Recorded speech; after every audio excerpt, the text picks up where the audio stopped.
आदाब, नमस्कार, सत श्री अकाल। मैं सुहैल अहमद और आप देख रहे हैं पीकेडी न्यूज़ चैनल। आज की खबर, कालती थाना क्षेत्र में संदिग्ध अवस्था में एक युवक का शव पंखे से लटका मिला। देखिए हमारे संवाददाता इलम सिंह चौहान की रिपोर्ट। कालसी थाना क्षेत्र अंतर्गत विगत माह 23 नवंबर को कालसी गेट के नजदीक अमलावा नदी पर खनन पट्टी की साइड पर बने एक कमरे में संदिग्ध परिस्थितियों में एक 30 वर्षीय युवक संदीप का शव पंखे के कुंडे से लटका हुआ मिला था। उक्त युवक हाल ही में हरिपुर में निवास कर रहा था, जो मूल रूप से थाना क्षेत्र के जिंडाल गांव का रहने वाला था और पूर्व में खनन पट्टे पर देखभाल का कार्य करता था। उक्त युवक की संदिग्ध परिस्थितियों में हुई मौत पर मृतक युवक के परिजनों ने हत्या की आशंका जताई थी। मामले की गंभीरता को देखते हुए मृतक का पोस्टमार्टम कोरोनेशन हॉस्पिटल में डॉक्टरों के एक पैनल से कराया गया था, ताकि मौत का कारण स्पष्ट हो सके। साथ ही फोरेंसिक टीम द्वारा मौके से नमूने भी एकत्र किए गए थे। मृतक के परिजनों द्वारा थाना कालसी पर उक्त युवक की हत्या किए जाने का मामला दर्ज कराया गया है, परंतु पुलिस अभी तक घटना का खुलासा नहीं कर पाई है, जिसको लेकर रविवार 4 दिसंबर को युवक के परिजनों तथा ग्रामवासियों ने कालसी थाने पर पहुंचकर पुलिस से मामले की त्वरित जांच कर हत्या का खुलासा करने की मांग की। बताते चले कि मामले को लेकर मृतक के परिजनों का कहना है कि उनके लड़के ने आत्महत्या नहीं की है, उसकी किसी ने हत्या की है। पोस्टमार्टम की रिपोर्ट में भी युवक का शव 3-4 दिन पुराना बताया जा रहा है। उक्त प्रकरण पर पुलिस क्षेत्राधिकारी विकास नगर भास्कर लाल शाह का कहना है कि परिजनों की तहरीर पर थाना कालसी में आईपीसी की धारा 302 के अंतर्गत मुकदमा पंजीकृत किया गया है, जिसकी पुलिस द्वारा विवेचना की जा रही है। परिजनों द्वारा जिन पर आशंका जताई जा रही है उनसे पूछताछ की गई है और सीसीटीवी फुटेज भी खंगाले जा रहे हैं। मोबाइल फोन की सीडीआर की एनालिसिस की जा रही है। जल्द ही मामले का खुलासा किया जाएगा और सभी तथ्यों को सामने लाया जाएगा। आइए देखिए कालसी से इलम सिंह चौहान की ये रिपोर्ट। बात ये कि एक्चुअली 19 तारीख को मेरी बात हुई थी भाई से रात को, और 20 तारीख को सुबह मम्मी को बोल के गया था कि मैं शादी में जा रहा हूँ।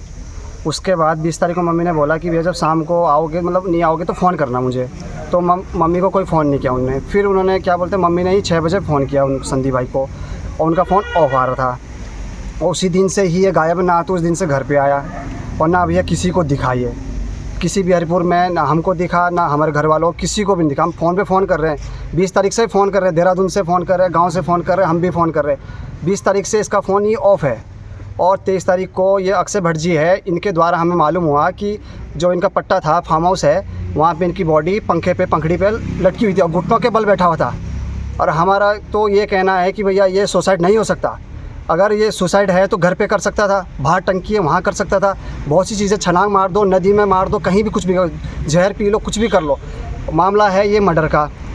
जाली तोड़ी हुई इसमें, और अंदर जो है खून तोड़ फोड़ हो रखी है। इसमें जो अंदर को जो दरवाजे के कंच के गिलास होते हैं उसमें भी टूट फूट हो रखी है, और जो अंदर है कंच के गिलास भी टूट रखा है।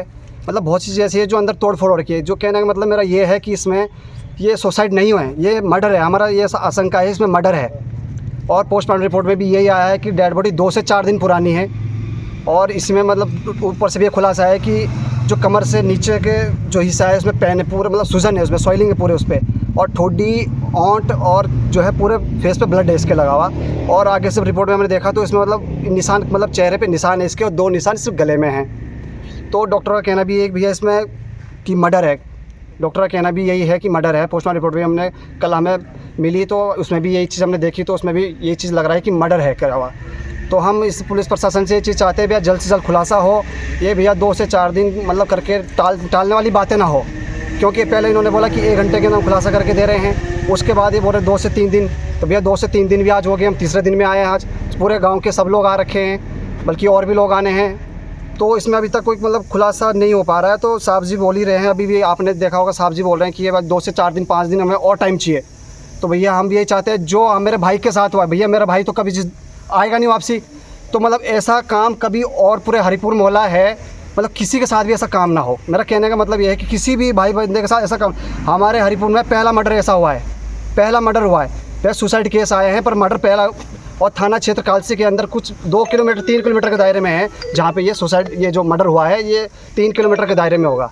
और 3 किलोमीटर के दायरे में बहुत बड़ी बात है। और सभी लोग आ रखे हैं, हमारे जो दोस्त लोग हैं, गांव के लोग हैं, सब लोग आ रखे हैं, बल्कि गांव से भी कई लोग अभी आने हैं, आ ही रहे, बल्कि धीरे धीरे आ ही रहे। तो बात यह है कि भैया जल्द से जल्द खुलासा किया जाए, जो मेरे भाई के साथ हुआ किसी और के साथ ना हो, और जो भैया ये कातिल है वो पकड़ा जाए। पुलिस के द्वारा क्या आश्वासन दिया गया है? पुलिस के द्वारा अभी साहब से बात हुई तो ये यही चीज़ कह रहे हैं कि भैया 1 से 2 दिन कार्रवाई कर ही रहे हैं।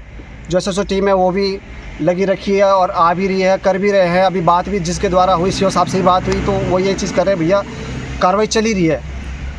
तो कम से कम 10 दिन हो चुके हैं, 10 दिन करीबन हो चुके हैं। 20 तारीख अगर 10 से 11 दिन हो चुके हैं तो कम मतलब काफ़ी टाइम हो चुका है। अभी तक कोई मतलब किसी पे कोई वो नहीं है, मतलब कार्रवाई चल ही रही है। कहने का मतलब है कार्रवाई चल रही है। ये इस संबंध में कालसी थाने में 302 आईपीसी के अंतर्गत अभियोग पंजीकृत हुआ है और इसमें जो कि विवेचनाधीन है। इसमें एक लड़का संदीप था, उसकी डेड बॉडी वहाँ पे एक चुगान का पट्टा है, वहाँ पे उनके द्वारा चुगान पट्टे के लिए एक वो बनाया गया, अपना कमरा जैसा बनाया गया है, तो उसमें उसकी डेड बॉडी मिली थी। इस संबंध में अभियोग पंजीकृत किया जा चुका है और इन्वेस्टिगेशन के अंतर्गत है, जिसमें सभी जो भी जिन पर भी डाउट किया जा रहा था परिजनों का उनसे पूछताछ की गई है और सीसीटीवी एनालिसिस किए गए हैं और भी अन्य कार्रवाई की जा रही है जैसे कि सीडीआर एनालिसिस। तो अभी मामला पोस्टमार्टम रिपोर्ट भी गई। प्रथम दृष्टया जो कि पीएम रिपोर्ट में आया था कि एंटीमॉर्टम स्ट्रैंगुलेशन, तो उस संबंध में जांच की जा रही है कि किन किन परिस्थितियों में ऐसा हो सकता है। उसके जो कुछ ऐसा भी जानकारी में आया है कि वो नशे करने का आदी था, तो उस संबंध में जांच की जा रही है उसके साथियों से और भी लोगों से। कब तक खुलासा होने की संभावना है? अब इसमें देखते हैं कि हम तो ये प्रयासरत हैं कि जितना जल्दी हो सके हम उतना जल्दी इसका खुलासा करें।